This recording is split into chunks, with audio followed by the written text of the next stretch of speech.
வந்து ஆரம்ப காலகட்டத்துல ஒரு பழக்கம் இருக்கும்னு சொல்லி கேள்விப்பட்டிருக்கேன். அதாவது அவங்க சினி ஃபீல்டில் நடிக்க போனாலோ இல்ல சின்ன ஒரு டிராமா பண்ண போனாலோ இல்ல டான்ஸ் பெர்ஃபார்மன்ஸ் பண்ண போனாலோ அவங்க வந்து கண்ணாடி முன்னாடி தான் பெர்ஃபார்ம் பண்ணி பார்ப்பாங்க. அப்பதான் அவங்க ஃபேஸ் எக்ஸ்பிரஷன் எப்படி இருக்கு, அந்த மாதிரி தான் இன்னைக்கு வந்து சட்டசபையில எப்படி பேசுறதுன்ட்டு கண்ணாடி முன்னாடி ஸ்கிரிப்ட் வச்சு பிராக்டிஸ் பண்ணிட்டு இருக்காரு. பல நோட் பண்ணிட்டு வீட்டுக்கு போயிட்டாரு. தனியூர் போயிட்டு அதுக்கு பின்ன வந்து அவங்க பிஏ கிட்ட கொடுத்து எல்லாத்தையும் சாட் ஜிபிடில போட்டு அதுக்கு ஒரு பதில் சொல்லுவாங்க.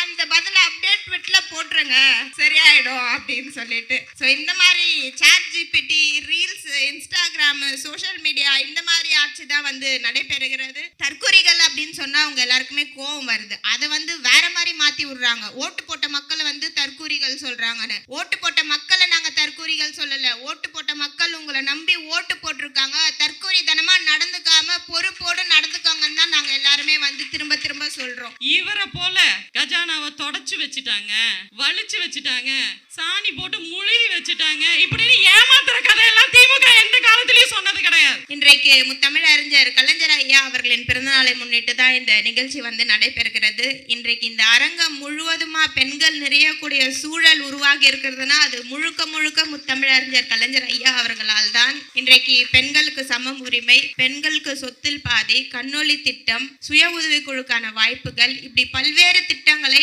பெண்களுக்காக பிரத்யேகமாக திட்டங்களை கொண்டு வந்து ஆணுக்கு நிகரா பெண்களும் இருக்க வேண்டும் என்ற புள்ளியை இட்டவர் நம்முடைய முத்தமிழறிஞர் கலைஞர் ஐயா. அவரின் வழியில் இன்றைக்கு நம்முடைய கழக தலைவர் அவர்களும் ஆட்சியில் இருந்த பொழுது கடந்த 5 ஆண்டு காலங்களாக பெண்களுக்கான பல்வேறு சிறப்பு திட்டங்களை கொண்டு வந்து செயல்படுத்தினார். ஒரு சொல்லை செயலாக்குவது மிகவும் கடினமான விஷயம். ஆனால் சொன்னதையும் செய்தார், சொல்லாததையும் கடந்த 5 ஆண்டு ஆட்சியில் செய்தார்கள். இன்றைக்கு ராஜாக்கா பேசும்போது சொன்னாங்க, நீங்க என்ன மாதிரி அரசாங்கம் நடத்துறீங்க அப்படின்ட்டு.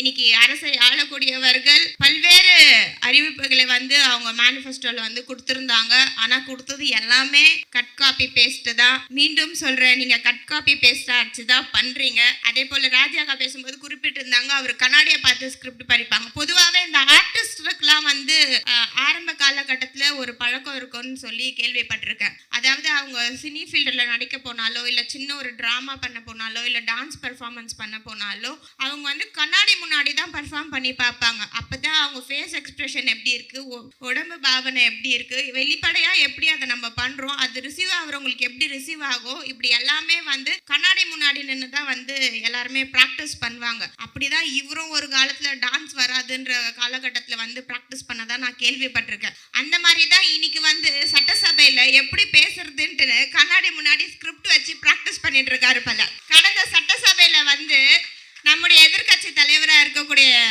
மாண்புமிகு உதயானா அவர்கள் கேள்வி வைக்கும் பொழுது எந்த கேள்விக்கும் அந்த இடத்துல பதில் சொல்லலை.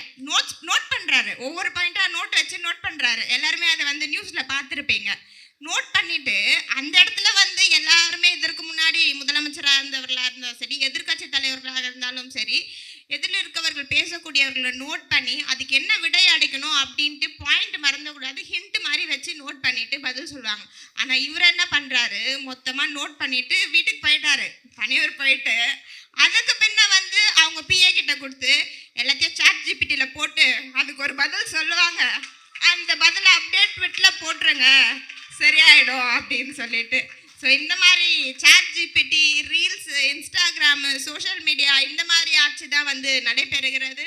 பொதுமக்களின் நலனுக்காகவோ பொதுமக்களின் எதிர்காலத்துக்காகவோ இல்லை பொதுமக்களின் முன்னேற்றத்துக்காகவோ அடுத்த தலைமுறையினரோட எதிர்காலத்துக்காகவோ எந்த ஒரு ஆட்சியும் நடைபெறல. இன்னைக்கு ஜென்சி வந்து இந்த காலகட்டத்தில் இருக்கக்கூடிய மாணவர்கள் எல்லாமே எந்த வகையில் வந்து அவர்களுக்கு வாக்களித்தார்கள்னு தெரியல. இந்த தலைமுறையினுக்கு வந்து தெரிவிக்கிறேன், அடுத்து ஜென் ஆல்ஃபா, ஜென் பீட்டாலாம் வர இருக்கிறாங்க. அவங்களுக்கு எல்லாம் நல்ல எதிர்காலம் வரணும்னா நீங்கள் எந்த மாதிரி கொள்கைகளை கடைப்பிடிக்கிறீங்க அப்படின்றது ரொம்ப முக்கியமாக இருக்குது. இன்றைக்கு வந்து நீங்கள் ரீல்ஸ் போட்டு போயிடலாம், நாலு பின்ன உங்கள் ஃப்யூச்சர் என்ன, உங்கள் ஃப்யூச்சருக்கே கேள்விக்குறி. நான் இந்த சோஷியல் மீடியா ஹேண்டில் பண்ணுறவங்களுக்கே சொல்கிறேன், உங்கள் ஃப்யூச்சருக்கே என்ன இருக்குது, இங்கே என்ன எதிர்காலம் இருக்குது. இன்றைக்கு தமிழ்நாட்டில் ஒவ்வொன்றுத்துக்காகவும் நீட் போராட்டமாக இருக்கட்டும், இந்தி எதிர்ப்பாக இருக்கட்டும், இப்படி ஒவ்வொன்றுத்துக்குமே திமுக தான் வந்து எதிர்த்து குரல் கொடுத்துருக்காங்க தமிழ்நாட்டுக்காக. வேற யாருக்கும் இந்த தைரியம் இது வரைக்கும் வந்தது கிடையாது. எல்லாருமே யோசிப்பாங்க, நம்ம வந்து சென்ட்ரல் கவர்மெண்ட் எதிர்த்தா நம்மளுக்கு வர வேண்டிய கிராண்ட்ஸ் வராத போயிடும், நம்மளுக்கு வர வேண்டிய நிதி வராத போயிடும். ஆனால் நீங்கள் நிதி கொடுத்தாலும் கொடுக்கலனாலும் நாங்கள் தமிழ்நாட்டை எல்லா மாநிலத்தையும் இன்றைய கழக தலைவர்கள் வந்து வழிநடத்தி வந்திருக்கிறார்கள். அது மட்டும் இல்லாமல் இன்றைக்கு தற்கொலைகள் அப்படின்னு சொன்னா அவங்க எல்லாருக்குமே கோபம் வருது. அதை வந்து வேற மாதிரி மாத்தி விடுறாங்க. ஓட்டு போட்ட மக்களை வந்து தற்கூரிகள் சொல்றாங்கன்னு. ஓட்டு போட்ட மக்களை நாங்க தற்கூரிகள் சொல்லல. ஓட்டு போட்ட மக்கள் உங்களை நம்பி ஓட்டு போட்டிருக்காங்க. தற்கூரித்தனமா நடந்துக்காம பொறுப்போடு நடந்துக்காங்கன்னு தான் நாங்க எல்லாருமே வந்து திரும்ப திரும்ப சொல்றோம். அதை வந்து நீங்க வந்து மாத்தி சொல்றது எந்த வகையிலுமே சரி இருக்காது. இன்றைக்கு நம்முடைய கழகத்தில் இருக்கக்கூடிய அனைத்து மகளிர்களுக்கும் ஆட்சி இருந்தாலும் இல்லை என்றாலும் திமுக என்றுமே திமுக தான். கருப்பு சிவப்பு கொடி என்றுமே கருப்பு சிவப்பு கொடி தான். சுயமரியாதை என்பது என்றுமே சுயமரியாதையோடு தான் நாம் அனைவருமே செயல்படுவோம் என்ற வகையில் நாம் அனைவருமே தொடர்ந்து கழகத்துக்காகவும் கழக கொள்கைக்காகவும் நாம் போராடுவோம். அந்த வகையில் இன்றைக்கு பெண்களுக்கு என்றாலே பொதுவாகவே ஒரு பெண் என்றால் வெள்ளையா இருக்கணும், இல்லை மாநிறமா இருந்தால் கூட கருப்பா இருந்தாலும் கலையா இருக்கணும் அப்படின்வாங்க. நீளமான கூந்தல் இருக்கணும் அப்படின்வாங்க. அழகா ட்ரெஸ் பண்ணிக்கணும், இல்லை இப்படி ப்ரொஜெக்ட் பண்ணி. ஆனால் இது எதுவுமே பெண்களுக்கான அழகு கிடையாது.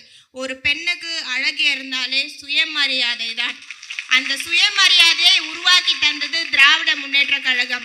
இன்றைக்கு அந்த திராவிட முன்னேற்ற கழகத்துல நம்ம ஒரு சின்ன அங்கீகாரமா இருந்தா கூட அதை நம்ம பெருமையா ஒவ்வொரு இடத்துலயும் நம்ம சொல்லணும். அந்த வகையில இங்க வந்திருக்கக்கூடிய அனைத்து பெண்களுக்கும் என்றுமே நம்ம கருப்பு சிவப்பு தான் என்ற வகையில் தெரிவித்துக் கொண்டு வாய்ப்பளித்தமைக்காக நன்றினை தெரிவித்து விடைபெறுகிறேன். நன்றி. அவங்க சொன்ன மாதிரி ரெயின்போ கலர்ஸ்ல ரொம்ப கலர்ஃபுல்லா இவ்வளோ வைப்ரண்டான ஒரு நிகழ்ச்சி அப்படின்னா நம்ம எதிர்கட்சியில இருக்கோமா இல்லை ஆளுங்கட்சியில இருக்கோமா அப்படிங்கிறதே எல்லாரும் வியப்புக்கு உள்ளாக்கக்கூடிய ஒரு பெரிய புத்துணர்ச்சி ஒரு நிகழ்ச்சி அப்படின்னு தான் சொல்லணும். எல்லாத்தையும் நம்மளே ஊக்கப்படுத்திக்கிறோம் இல்லைங்களா?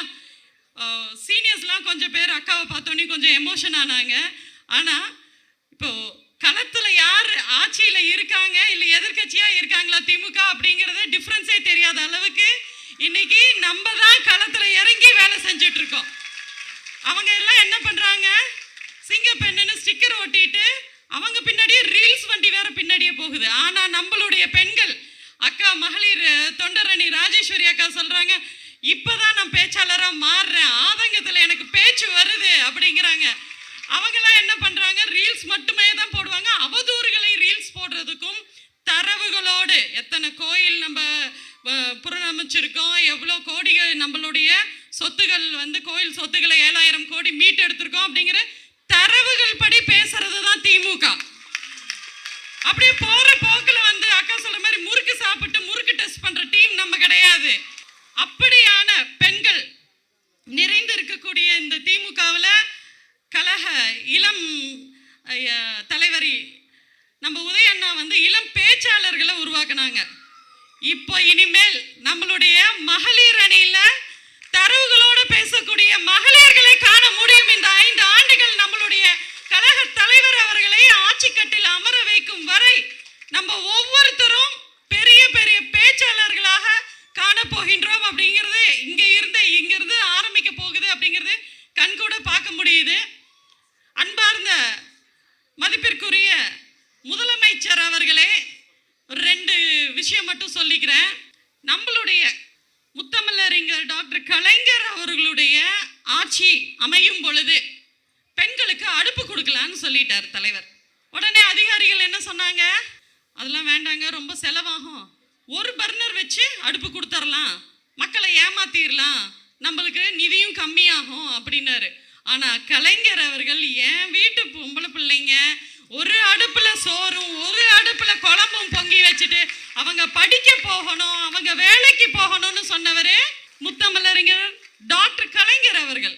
இவரை போல கஜானாவை தொடச்சு வச்சுட்டாங்க, வலிச்சு வச்சுட்டாங்க, சாணி போட்டு முழுகி வச்சுட்டாங்க இப்படின்னு ஏமாத்துற கதையெல்லாம் திமுக எந்த காலத்திலயும் சொன்னது கிடையாது. சொன்னதுக்கு மேல தலைவர் நம்மளுடைய கழக தலைவர் அவர்கள் நம்மளுக்கு ஓட்டு போடாதவர்களுக்கும் நாம் முதல்வர் அப்படின்னு எல்லோருக்கும் எல்லாமே செஞ்சுட்டு வந்தார் இல்லையா? அந்த மனசு வேணும்.